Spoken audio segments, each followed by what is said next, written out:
所以来关心国际上的消息，利比亚做大水死亡人数已经达到13000人，更有1万人是失踪。尤其伫灾情上严重的城市，尸体是满街死。世界气象组织讲，利比亚若是有正常运作的气象机构，这寡死伤是无法度避免的。灾情上严重的沿海城市德纳，几条大路街仔顶拢摆满着尸体，真侪人家步掀开看是毋是家己的亲人。有一个尸体顶头打埃及公民，不过有标记真少，因为两座水坝和暴风雨侵蚀了规个邦基，引起大水。利比亚红会14讲，伫德纳的死亡人数已经超过1万。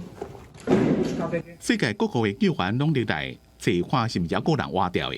Estamos todo el día trabajando en los edificios que han quedado totalmente destruidos por la rotura de la presa. Para estar trabajando en aquellos edificios.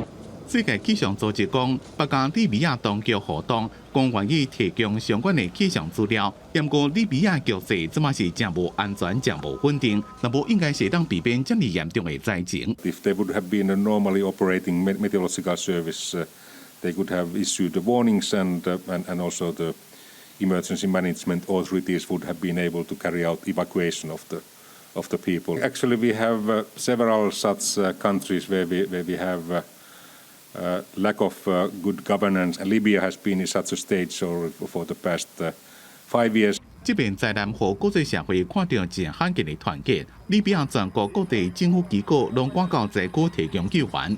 随着暗暝这场大水，和真侪家庭破碎，也互大家看到利比亚这个石油资源正丰富的国家上大的弱点。